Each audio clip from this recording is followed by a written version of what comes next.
एक दिन एक आदमी गौतम बुद्ध के पास आया और उनके सामने आकर खड़ा हो गया। उसके मन में एक सवाल था जो वह गौतम बुद्ध से पूछना चाहता था। आंखें बंद करके ध्यान में डूबे थे।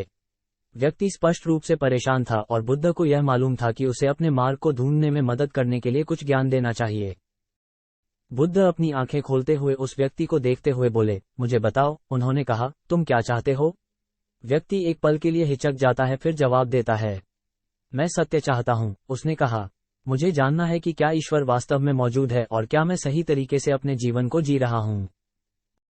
वह आदमी ने अपना समस्त जीवन राम के नाम का जाप करते हुए और मंदिर बनाते हुए बिताया था। बुद्ध उसकी मुसीबत समझते हुए सिर हिलाते हुए इशारा करते हुए कहते हैं। फिर उन्होंने उस व्यक्ति से कहा कि वह राम की भक्ति और मंदिर बनाने का उद्देश्य अधिक बताएं। व्यक्ति ने बताया कि उसे भक्त माता पिता द्वारा पाला गया था, जिन्होंने उसे ईश्वर में विश्वास करना और राम की शिक्षाओं का पालन करना सिखाया था।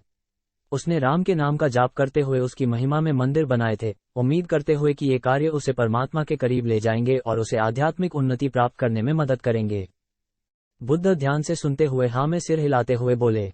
जब व्यक्ति ने बोलना समाप्त कर दिया तो बुद्ध ने कहा, विश्वास और भक्ति रखना अच्छी बात है, लेकिन समझ लेना भी जरूरी है कि आध्यात्मिक उन्नति का मार्ग आसान नहीं होता।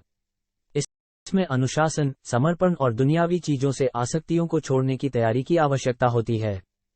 व्यक्ति ने समझ लिया था। बुद्ध की बात को समझते हुए उसने कहा, लेकिन जो ईश्वर में विश्वास नहीं रखते उनके बारे में क्या है? उसने पूछा, क्या वे भी आध्यात्मिक उन्नति प्राप्त कर सकते हैं?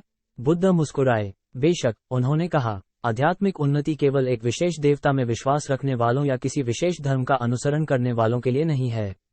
जो भी इसे खोजते हैं, उनके धर्म या विश्वास के बिना भी उन्हें प्राप्त हो सकता है। व्यक्ति राहत की भावना से देख रहा था, जैसे उसके कंधों से एक भारी वजन उठ गया हो। धन्यवाद, उसने कहा, आपने मुझे बहुत सोचने के लिए दिया है।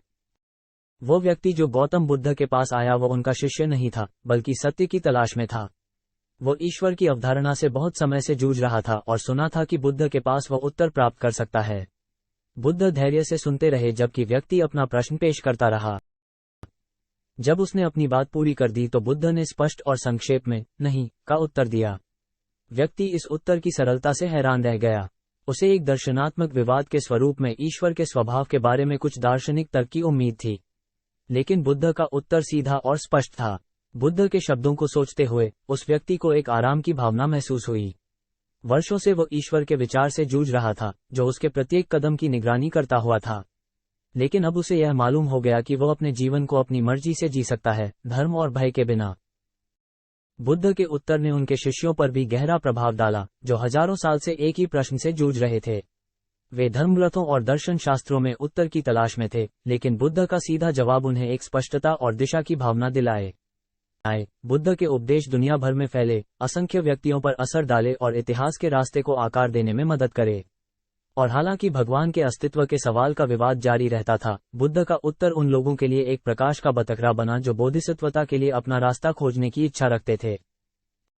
उस दिन के बाद एक चार्वाक गौतम के पास आया, जो केवल उसे ही मानते हैं जो वे देख सकें। चावकों के लोग लोगों को भगवान के अस्तित्व को सिद्ध करने के लिए चुनौती देने के लिए जाने जाते थे। इस विशेष चार्वाक ने भी भगवान के अस्तित्व को सिद्ध करने के लिए काफी लोगों को मनाया था। हालांकि जैसे जैसे वे बड़े हुए, उन्हें डर लगने लगा कि अगर भगवान अस्तित्व में होते हैं तो उन्हें अप्रत्यक्षता के लिए सजा मिलेगी।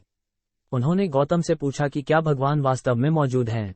गौतम ने उत्तर दिया, हाँ, जो उनके शिष्यों के बीच उलझन पैदा कर दी।